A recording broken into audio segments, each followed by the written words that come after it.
The first Christians weren't looking for a God who made them feel guilty.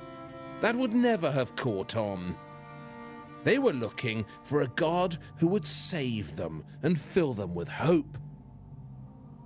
So as their model for the first Jesus, Christian artists selected the youngest and handsomest of the pagan gods. They chose Apollo, the god of the sun. So the first Jesuses were curly-haired and pretty because they borrowed that look from Apollo. And it went further than that. When this mysterious Christian statue was dug up out of the ground, it was thought to represent a woman, an unknown goddess, a muse. Only later was it realized that this too was an early Jesus.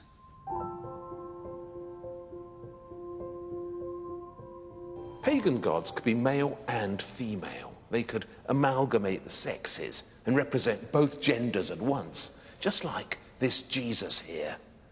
Extraordinary as it sounds, the first Jesuses were sometimes made to look feminine on purpose. In Ravenna, in the magnificent Arian baptistry, there's an unbearded Jesus being baptized in the River Jordan. And he's so soft and feminine. A podgy and delicate Christ with childbearing hips. Before this girlish Jesus could become fully masculine, grow a beard and turn into a man, Christianity needed to find a feminine presence of its own. The Egyptian Earth Mother, Isis, was one of the most revered of all pagan gods. She was the goddess of fertility, the mother goddess.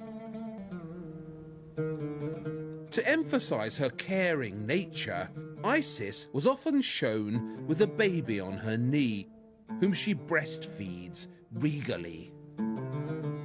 He's Horus, son of Isis.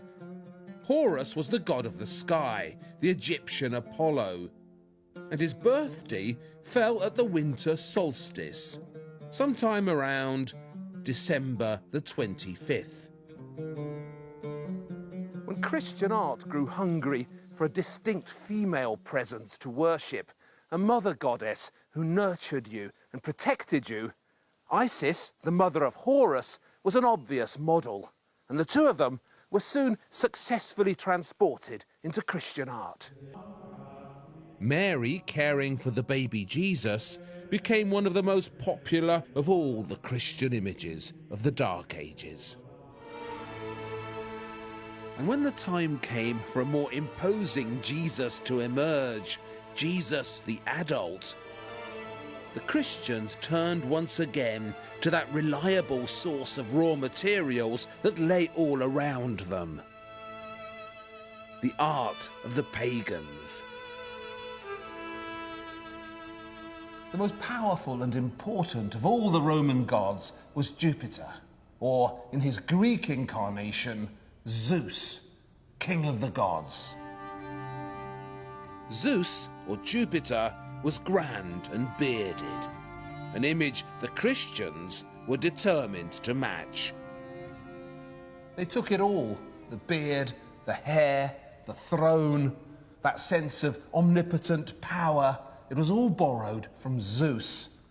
And the curly-haired youth with the girlish body who'd buzzed around performing all those miracles was replaced by this manly, mature Jesus who sits in judgment on his flock, stern and unsmiling, wise and infallible.